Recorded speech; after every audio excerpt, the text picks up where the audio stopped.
Good afternoon. It's my delight to be able to be here and talk about a little bit about BTAA. My involvement with brain tumours started in 2010 when my daughter was diagnosed with an anaplastic astrocytoma. After a period of misdiagnosis in Canberra, she was sent to Sydney and had surgery.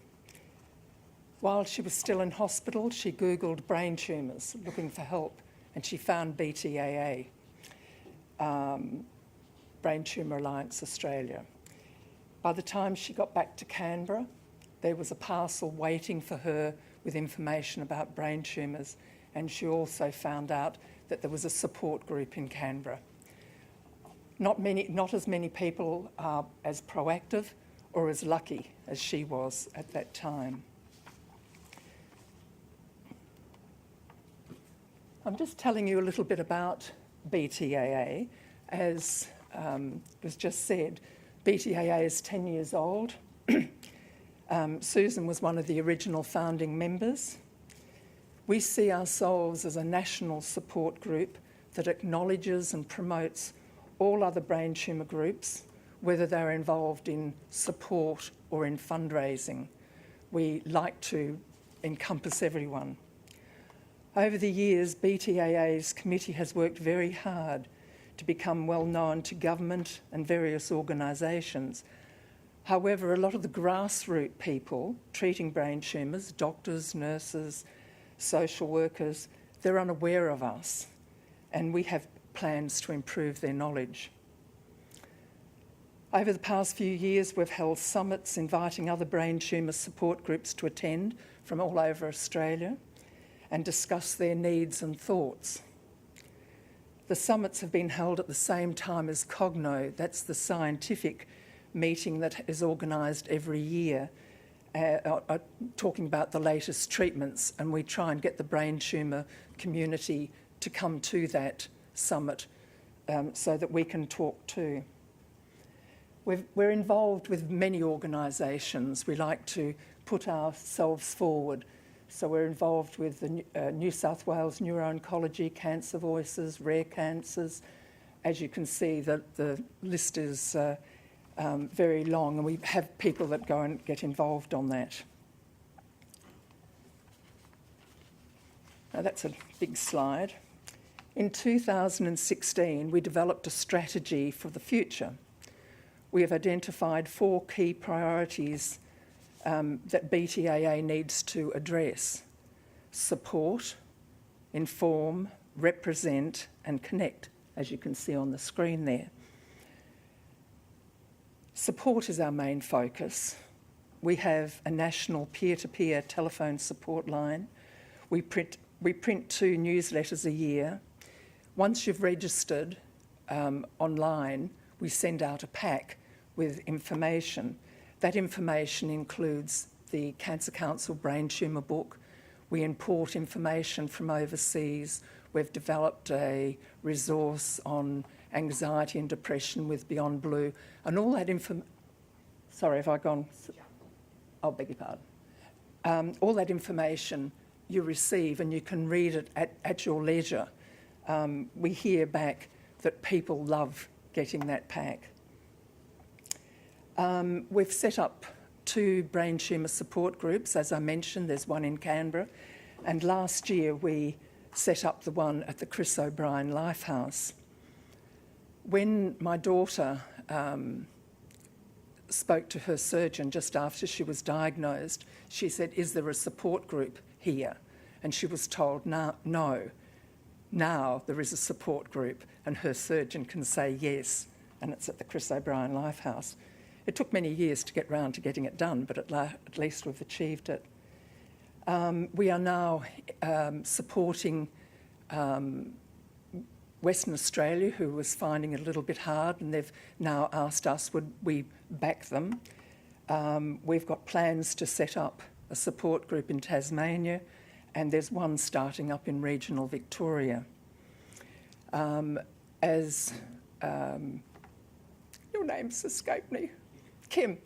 As Kim said, we're doing various people of ours have done the support group training, and we're actually doing the leadership training, and there'll be more doing it, so that we know that the peer-to-peer groups that we're setting up for support are, as she said, a safe environment for the people to be there. The next thing, which is inform, we at the moment are doing a translation of brain tumour information into foreign languages, but I'll tell you a bit more about that later. With Connect, we connect, as I said before, all the brain tumour organisations, and we, in our newsletter and website, promote all their activities that they're having.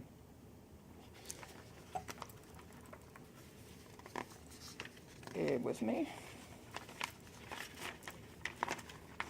Oh, with the Represent, the other thing that we did last year, there was an inquiry into cancers of the low survival rate, and BTAA put in a submission to that, and we appeared to the Senate talking about the needs of brain tumour patients and what can be done to help them. And one of the things that we talked about were having specific brain tumour care coordinators, because we believe that brain tumour patients are different to average cancer survivors.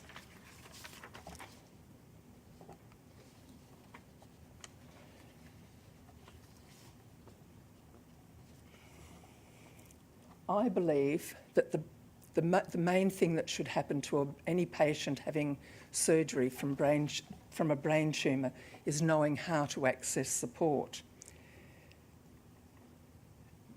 What we're intending this year is that every patient will be who is diagnosed and has neurosurgery will receive a BTAA brochure. Our brochure gives information about our free telephone line and our website. And the website also gives information about all the support groups and about Cancer Council and their support line. To achieve this, we intend to visit every neuro ward and do an in-service with the nurses, because, as I said before, people don't know how to give support to their patients. So we've already started. We've done Victoria.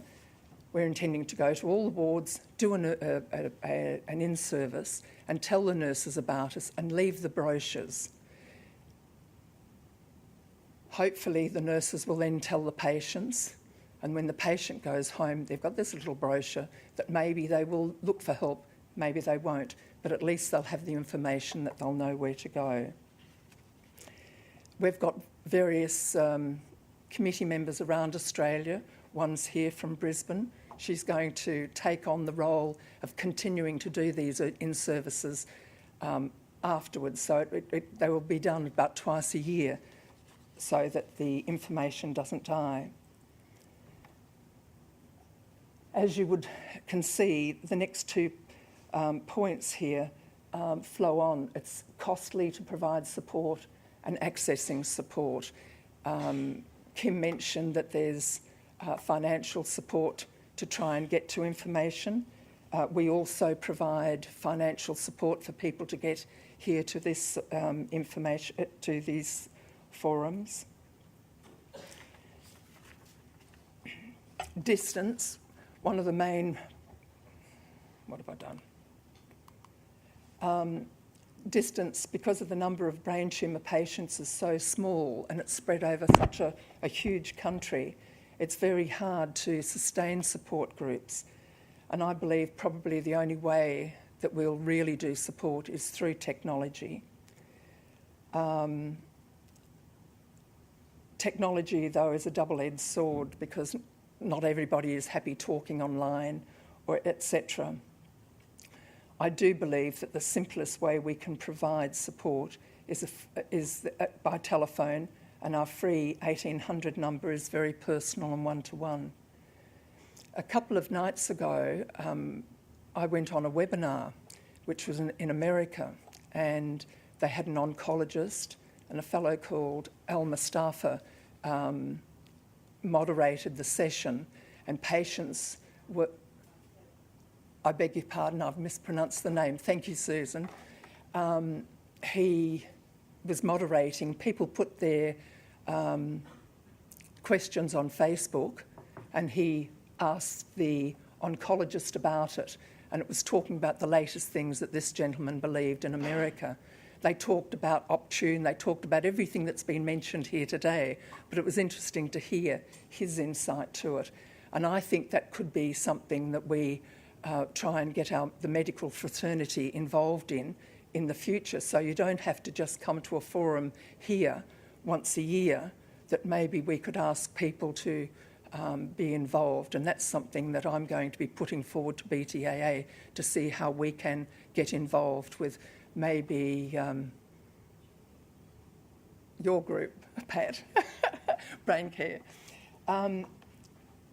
The other tiny thing here is the Multicultural Society, and in Australia we have over 300 separate languages being spoken.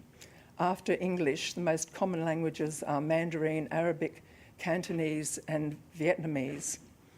In 2016, BTAA received a grant from Cancer Australia to translate brain tumour information into other languages. We're in the process of developing brain tumour resources, and they will be available probably early next year, so that all neurosurgeons will have the information in their office that they can use to give to patients that English is not their first language. And finally, in summarising,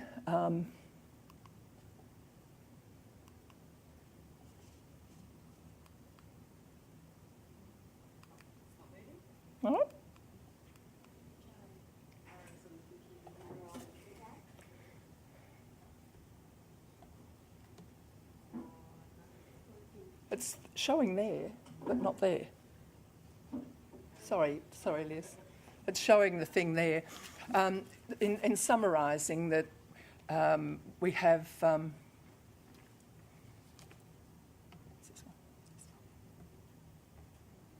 Thank you.